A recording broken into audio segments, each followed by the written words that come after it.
Hürmetli vatandaşlarım, bugünkü leksiyamızı başlayımız. Biz şundaq dep leksiya sözlep kelyapmiz.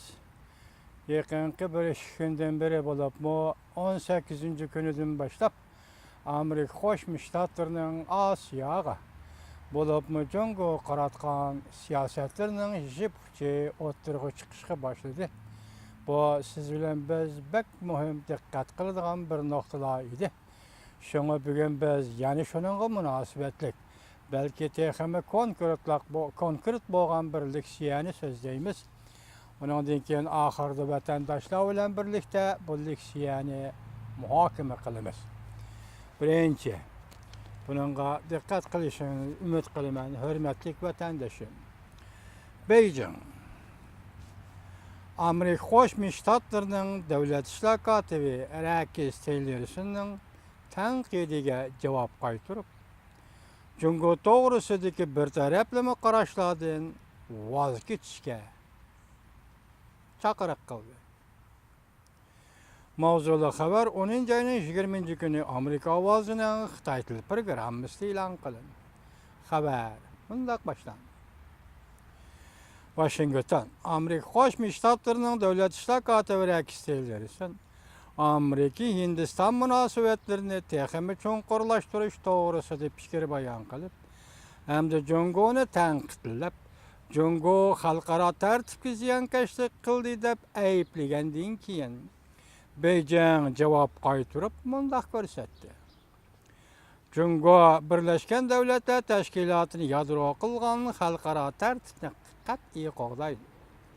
Hamda Amerikaning Jungo obyektiv nazar bilan qarab, bir taraflama qarashlardan voz kechishini chaqiriq qilamiz. Davlat ishlar kotibi Rex Tillersonning nutqi yuqori darajada diqqat qo'zg'adi.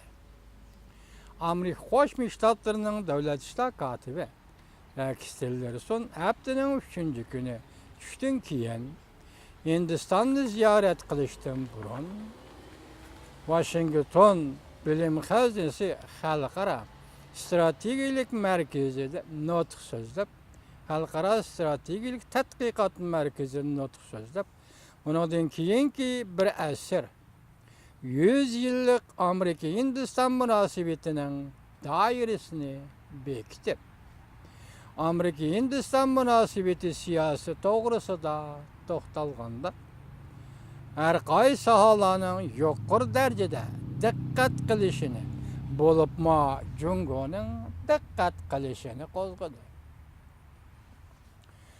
Davlat ishlar kotibi Rex Tillerson Hindistonning xalqaro tartibni qo'g'dash jihatida o'ynagan aktiv rolini bog'lash va madiylash bilan birlikda balki kam ko'riladigan bir ahvolda Jungoni bevosita tanqidlab,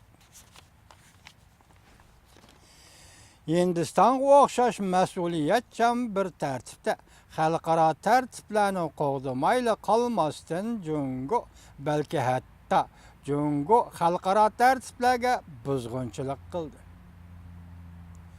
Jungo davlat ishlar kotibi Tillersonning Jungo xalqaro tartibga buzg'unchilik qildi degan so'zlariga raddiya berdi.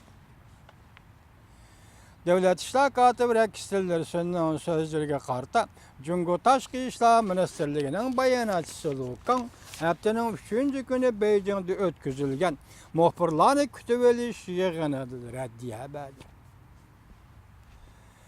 U mundaq dedi: Jungo Birlashgan Davlatlar Tashkilotini yadro qilgan Birlashgan Davlatlar Tashkilotining nizomnomasini yetakchi va prinsip qilgan xalqaro tartibni Jungo qat'iy qo'llab keldi. Jungo boshqa davlatning manfaatini qurbon qilish badaliga o'zini taraqqiy qildirmaydi. Ham uning haqiqiy huquq manfaatlaridan voz kechmaydi.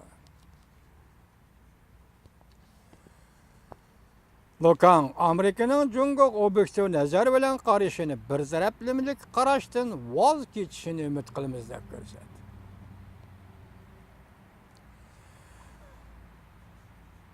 Lukan, bayonotchi Lukan yana mundaq ko'rsatdi: Jungo taraf Amerika Jungo'nun muqim münasebetini uzungacha davamlaştırışga ko'z chiqardi. Hamkorlikni kuchaytirib,